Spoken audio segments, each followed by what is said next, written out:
नमस्कार, जय जय श्री राधे।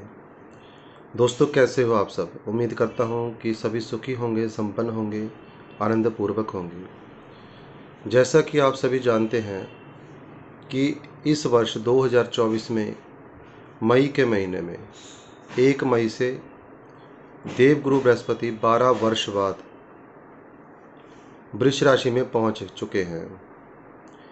1 मई दोपहर 1:30 बजे के बाद इन्होंने वृष राशि में अपना गोचर शुरू कर दिया है और परिणाम देने शुरू कर दिए हैं।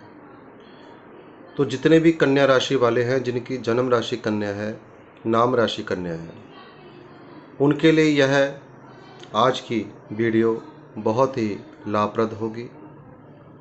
आपको पता चलेगा कि आपके जीवन में अब क्या होने वाला है, क्योंकि गोचर में जब ग्रह गोचर करते हैं तो व्यक्ति का जीवन में कई बार संकट भी आते हैं, कई बार बहुत कुछ सही भी हो जाता है। यह डिपेंड होता है हमारी कुंडली के ग्रहों के ऊपर। तो जितने भी कन्या राशि वाले सुन रहे हैं वह यह समझ करके चलें कि इस समय वर्तमान में 1 मई 2024 से देवगुरु बृहस्पति, जो कि अंधकार में फंसे हुए थे, 1 वर्ष से आपके अष्टम भाव में मेष राशि में गोचर कर रहे थे और उनका 1 वर्ष का जो अवधि थी वह पूरी हो चुकी है। और 1 मई 2024 से दोपहर 1:30 बजे के बाद इन्होंने आपके भाग्य स्थान में कदम रख दिया है। मैंने टाइटल में लिखा है, किस्मत चमकना क्या होती है, यह आपको अब पता चलेगा। 12 साल बाद कोई ग्रह घूम करके आपको परिणाम देते हुए जब आपके भाग्य स्थान में पहुंच रहे हैं तो वह आपके भाग्य को ही बदल डालेंगे। जब भी कोई अच्छा प्लैनेट, देवों के जितने भी देवता हैं, इनके गुरु हैं देवगुरु बृहस्पति। बृहस्पति के साथ साथ ये मान के चलें कि सभी देवताओं का आशीर्वाद भी होता है। और जो भाग्य भाव होता है यह इनका स्वयं का भाव है, स्वयं का घर है। तो क्यों नहीं आपकी किस्मत को चमकाएंगे। 1 साल के अंदर इनके 4 परिवर्तन होंगे। जैसे एक संतान होती है किसी के, तो वह बच्चा होता है, फिर वह कुमारावस्था में जाता है, युवावस्था में जाता है और फिर वृद्धावस्था में जाता है। इसी प्रकार से जब ग्रह किसी अन्य भाव में जाते हैं तो उनकी भी 4 अवस्थाएं होती हैं। इसी प्रकार देवगुरु बृहस्पति की भी इस समय बाल्यावस्था है। नवम भाव में इन्होंने गोचर शुरू कर दिया है। किस्मत के भाव में, भाग्य के भाव में, कैरियर के भाव में इन्होंने अपना गोचर शुरू कर दिया है, अपना परिणाम देना शुरू कर दिया है। आपके भाग्य को 1 साल के अंदर इतना बदल देंगे अपनी अवस्था के अनुसार। अभी बाल्यावस्था में है, फिर कुमारावस्था में कुछ और परिणाम मिलेंगे आपको, फिर युवावस्था में और परिणाम, और वृद्धावस्था में फिर अगले भाव में चले जाएंगे। तो कुल मिलाकर के आपके पिता के साथ यदि कोई मतभेद था, कोई बोलचाल में समस्या थी, आपस में अंडरस्टैंडिंग नहीं थी, वह सब दूर हो जाएगी इस अवधि में। जब किसी ग्रह का गोचर शुरू होता है तो वह अपना परिणाम देना शुरू कर देता है अपनी अवस्था के अनुसार। पिता के अलावा आपके भाग्य में परिवर्तन होगा। आपके भाग्य में आ रही जितनी भी अड़चनें थी वह दूर हो जाएंगी।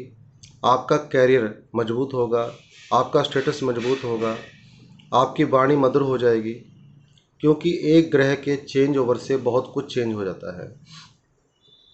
छोटी मोटी यात्राएं या बड़ी यात्राएं, जितनी आप धार्मिक यात्राएं करेंगे तो उतना ही आपके लिए लाभप्रद होगा। देवगुरु बृहस्पति का आशीर्वाद आपको प्राप्त होगा, क्योंकि इनकी एक दृष्टि है जो पंचम दृष्टि, वह लगन में पड़ रही है। आपका व्यक्तित्व मजबूत होगा। आपको कोई हेल्थ इश्यूज थे वह दूर हो जाएंगे, क्योंकि पहला भाव जो होता है हेल्थ का भी होता है, स्वयं का होता है। यहाँ पर इनकी पंचम दृष्टि पड़ेगी और सप्तम दृष्टि इनकी पड़ जाएगी तीसरे भाव में। पराक्रम में वृद्धि होगी। छोटे मोटे काम आपके कई अटके पड़े थे वह पूर्ण हो जाएंगे। छोटे भाई बहनों के साथ मधुर संबंध होंगे। और इसके अलावा इनकी नवम दृष्टि आपके पंचम भाव में पड़ रही है, यानी पंचम भाव संतान का, शिक्षा का, पूर्व जन्म के कर्मों का। अब 12 साल बाद जब यह आए हैं तो आपके पूर्व जन्म के जितने भी कर्म हैं, अच्छे कर्म हैं, उनको इन्होंने जगा देना है और आपको परिणाम मिलने शुरू हो जाएंगे। यदि आपको संतान होने में कोई बाधा है वह दूर हो जाएगी समस्या, क्योंकि संतान का उत्पन्न होना पंचम भाव से देखा जाता है। जब परिवार में कोई संतान होती है किसी के, तो वह पंचम भाव से देखी जाती है। पूर्व जन्म के कर्मों के हिसाब के अनुसार आपको आगे का समय बहुत अच्छा आपका जाने वाला है, क्योंकि जब कोई पापी ग्रह पूर्व जन्म के कर्मों का हिसाब करते हैं तो वहाँ पर कष्ट व्यक्ति को पहुँचता है। गुरु जैसे देवता ग्रह जब पुरातन कर्म, पूर्व कर्म के जो कर्म आपके सामने लाएंगे तो यह अच्छा ही आपको भोग देंगे उस चीज़ का। तो कुल मिलाकर के ये कह सकते हैं संतान पक्ष से आपको बहुत फ़ायदा होने वाला है। यदि आप विद्यार्थी हैं तो आपकी उच्च शिक्षा के बहुत अच्छा समय जो अब आने वाला है शुरू हो चुका है 1 मई से।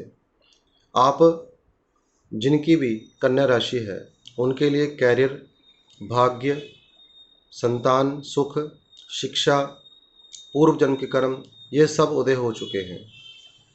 अब इसके अलावा शनिदेव की तीसरी दृष्टि जब पड़ रही थी अष्टम भाव में, तब वहाँ पर गुरुदेव विराजमान थे। अब गुरुदेव चले गए हैं अगले भाव में, यानी तीसरी दृष्टि जो उनकी अष्टम में पड़ रही है, तो आपको ससुराल पक्ष से भी कोई लाभ होगा। आपको कोई ऐसा लाभ होने वाला है जहाँ पर आपकी मेहनत से कमाया हुआ नहीं, बल्कि किसी और की मेहनत का फल आपको मिलने वाला है। इसके अलावा विदेश यात्राओं के जो रुकावटें आ रही थी अब्रॉड में, शिक्षा में, वह दूर हो जाएगी। यदि आप विद्यार्थी हैं, शिक्षा के लिए आउट ऑफ इंडिया जाना चाहते हैं, अब्रॉड जाना चाहते हैं, तो यह बहुत ही बेहतर समय है। इसके अलावा संघर्ष आपके जीवन में जरूर होगा, उसी से आपकी किस्मत बदलेगी। तो संघर्ष पे जोर दे के रखें, स्ट्रगल लाइफ में आता ही रहेगा। शनि की दृष्टि, दसम दृष्टि आपके पराक्रम स्थान में है, पराक्रम की वृद्धि होगी। गुरु की दृष्टि के कारण वहाँ पर आपको बहुत ज़्यादा गेन होगा, फ़ायदा भी होगा। दोस्तों, कुल मिलाकर के हर पक्ष से आपका कैरियर मजबूत होता नज़र आ रहा है। तो इसी के साथ आज की इस जानकारी को यहीं विराम देता हूँ। नए दर्शक चैनल को सब्सक्राइब करें, लाइक करें और शेयर करें। जय जय श्री राधे।